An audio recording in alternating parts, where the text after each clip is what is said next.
In today's video, we look at a gang of associates who imported Class A and Class B products into the UK on an industrial and unprecedented scale, with leaders of the cartel collecting hundreds of thousands of pounds on a monthly basis and living a wildly lavish lifestyle. The plan was unbelievably simple, but its downfall led to Nottingham Police's biggest ever seizure of Class A meth. This is Curios&Spiritual. Let me take you through the case, the police investigation and trial.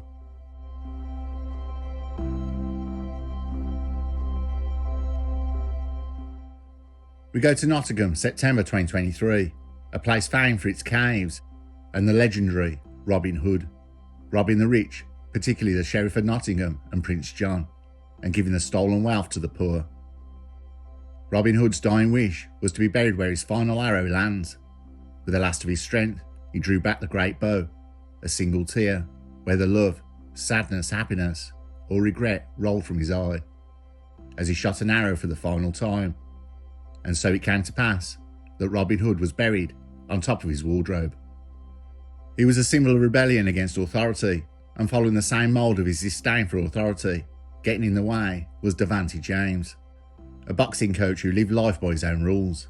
He would lead a small gang, which would later become a cartel, financed from the Middle East in a plan that was genius to begin with, but flaunting your ill-gotten gains, as we've seen on this channel, always ends badly.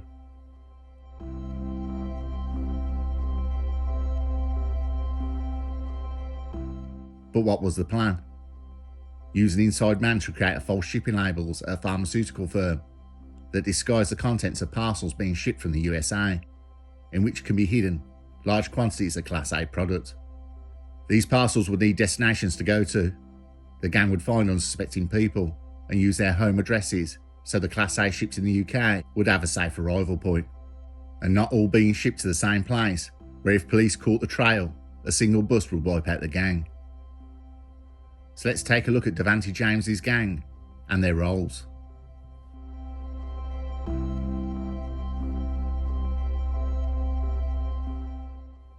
Davante James, aged 29 of Sherwood, Nottingham. His role is leader of the criminal gang, a boxing coach that directed the collection of cash and distribution of product. He also recruited associates to seek addresses within Nottingham to ship Class A parcels to. Rakeem Thomas, aged 28 years old, was heavily involved in the running of the operation, including decanting Class A from parcels and distributing them. Jesse Colo, aged 30 years old, from Dagenham. His role was a very important one. He was an office manager who abused his access to his employer's courier account to create false shipping labels that disguised the contents of parcels. Lamar Taylor, aged 32 years old, of Nottingham, was a trusted associate who was in regular contact with occupants of the addresses used to store Class A parcels. He helped decant product from the packages and distributed them to customers. Kayem Raymond, aged 27 years old, of Nottingham, a trusted member of the crime gang. He assisted with the collections and deliveries of packages imported to the UK. Levante Cameron, aged 26 years old, of Nottingham. His role, he assisted the criminal gang by meeting with parcel recipients. He attended key addresses and was in contact with several of the gang on the days when parcels were delivered. Tasha Chalmers, aged 29 years old, of Nottingham, was linked to at least 3 delivery addresses by providing address details to the gang and received and moved Class A product across Nottingham. Jabari Smith, aged 30 years old, from Nottingham. He was a gym instructor, a personal trainer who was tasked with sourcing addresses for deliveries. Brioni Hajman, aged 25 years old, of Mansfield, allowed her address to be used to receive shipments from the United States and pass them on to the members of the gang.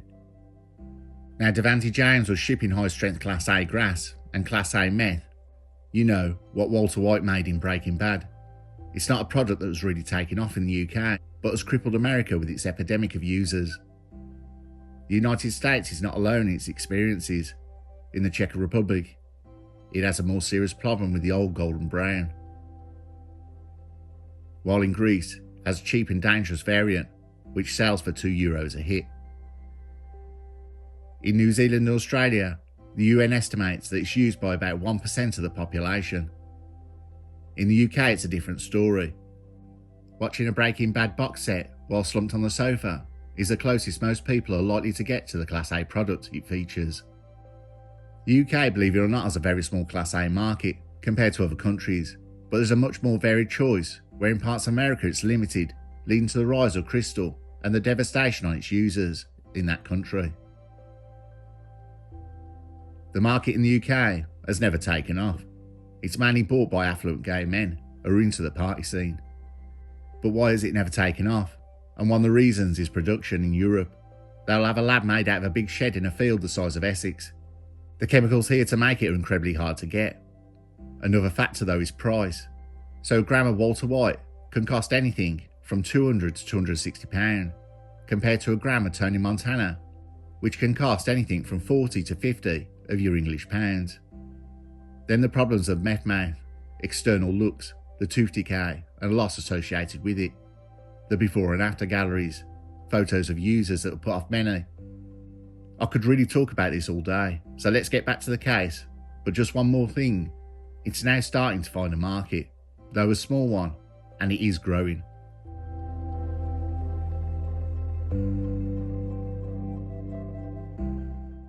Devante James had seen this market, where it's cheap to produce in America. The margins here to be made from are big. After sourcing houses he could send parcels to without the occupants catching on. This ruse would be he's out of town, and if it's not delivered, he would also miss the return time limit. But if I pay a few quid, can I have my parcel dropped here? Many said yes, and so began the first part of now they have the drop points. Devante James ran the gang with Rakeem Thomas, 28 years old, Lamar Taylor, 32 years old, and Kian Raymond, 27 years old, and held meetings with an unidentified ringleader in the Middle East who put up the initial outlay of the money and provided the contacts in the USA to buy the Class A and Class B product high strength from. Devante James was a boxing trainer. He had many contacts who were willing to help. Someone always knows someone. If you're broke and someone waves money in your face, that could be enough to bring people on board. With drop points set and a source to send to the UK, here would come the final touch. A contact to Devante James, Jesse Colo, would produce legit company courier labels. Jesse Colo was an office manager at a major London pharmaceutical firm. To evade border checks and make their parcels look legitimate, he abused his position by printing the labels. These would be sent to the distributor in America, and the items now look innocent. The Class A shipments would be disguised with the shipping labels as weight loss powder, furniture, clothing, and motorcycle helmets. Once the parcels are delivered, the contents were decanted and sold throughout Nottinghamshire and other parts of the UK. The money was used to fund luxury holidays in places like Thailand and the Dominican Republic. Designer clothes, flash motors, including a pair of trainers worth 1,200 quid. Oh boy, did Devante James like to show off his lifestyle, and the cars he plastered all over social media, his holidays, his watches. Almost everything you would do if you read a book, How to Be a Dealer and Get Caught. The downfall will be in 2023, where £7 million worth of meth disguised as weight loss shakes was smuggled into the UK from America. The colossal haul of Class A was the largest ever seized by Nottinghamshire police and was intercepted at Stansted Airport in May 2023. Further parcels were soon discovered, leading to Nottinghamshire's police seizing the largest haul of crystal in the police force's history. Nottinghamshire Police then worked with the United States Department of Homeland Security and the US Embassy to bust the ring. After an 18-month investigation, with enough evidence, the word came through to bust the gang. In a series of raids, the stung gang were pinched and taken into custody.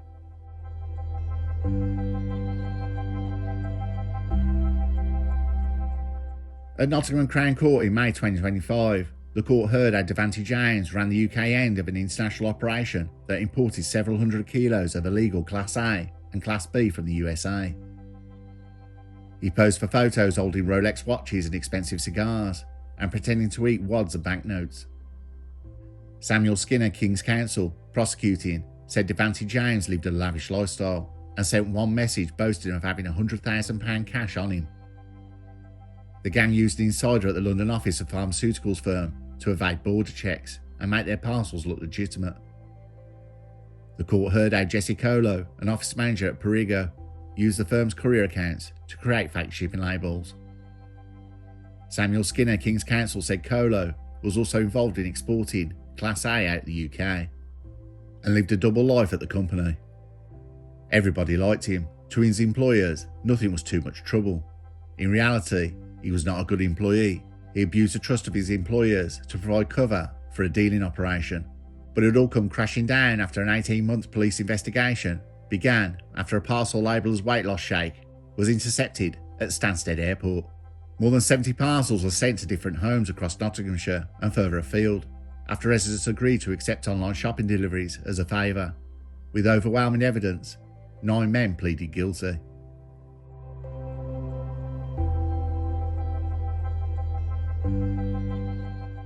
Devante Jones, aged 29 years old, leader of the criminal gang. The boxing coach directed the collection of cash and distribution. He also recruited associates to seek addresses within Nottingham to ship Class A to. He was jailed for 17 years. Rakeem Thomas, aged 28 years old, was heavily involved in running the operation, including decanting product from parcels and distributing them. He pleaded guilty to playing a significant role in the importation of Class A and conspiring to import Class B. He was jailed for 11 years and 6 months. Jesse Colo, aged 30 years old, from Dagenham. The office manager abused his access to employers' courier accounts to create false shipping labels that disguised contents of parcels. He pleaded guilty to playing a significant role of exportation of Class A, including to Australia. He was sentenced to 5 years and 4 months. Lamar Taylor, aged 32 years old, a trusted associate who was in regular contact with the occupants of the addresses used to store the parcels, helped decant product from the packages and distribute them to customers. He pleaded guilty to importing Class A and conspiring to import Class B. He was jailed for 7 years and 6 months. Kayem Raymond, aged 27 years old, a trusted member of the crime gang, assisted with the collections and deliveries of packages imported into the UK. He pleaded guilty to conspiring to import Class B and was jailed for 45 months. Levante Cameron, aged 26 years old, assisted the criminal gang by meeting with parcel recipients. Evidence proved he attended key addresses in the case and was in contact with several of the co-accused on days when parcels are delivered. He pleaded guilty to being concerned in the supply of Class B product. He was jailed for 38 months. Tasha Chalmers, aged 29 years old, was linked to at least 3 delivery addresses by providing address details to a co-defendant. Also received and moved product across Nottingham. He pleaded guilty of being concerned in the supply of Class B and was handed an 18-month community order with a rehabilitation activity requirement. Jabari Smith, aged 30 years old, a gym instructor and personal trainer who was tasked with sourcing addresses for deliveries, responsible for providing at least 4 addresses to the crime gang, pleaded guilty to being concerned in an arrangement which facilitated the acquisition, retention, use or control of criminal property. He was handed an 18-month community order, including 80 hours of unpaid work. Bryony Hajman, aged 25 years old, allowed her address to be used to receive 2 shipments from the United States and pass them on to a co-defendant. She pleaded guilty to being concerned in the arrangement which facilitated the acquisition, retention, use or control of criminal property. She was handed an 18-month community order, including 50 hours of unpaid work.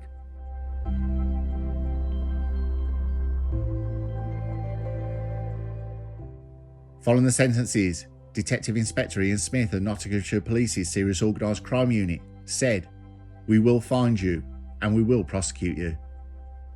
This has been an exhaustive investigation, which has culminated in almost 50 years of prison sentences. Together with UK Border Force, we have wiped out an organised criminal group, preventing them from continuing to gain extreme profits. Class A on this scale invariably leads to further criminality, including violence and other crime. So to seize this quantity of product and secure a plethora of convictions is an excellent result. We are now pursuing powers under the Proceeds of Crime Act to ensure that any property, cash or profits gained through this gang's criminal activity are identified and seized. Monique Wrench of the Border Force, Director of UK Operations, added, "We will continue to work closely with Nottinghamshire Police to stop illegal product from entering our communities and to bring those responsible to justice."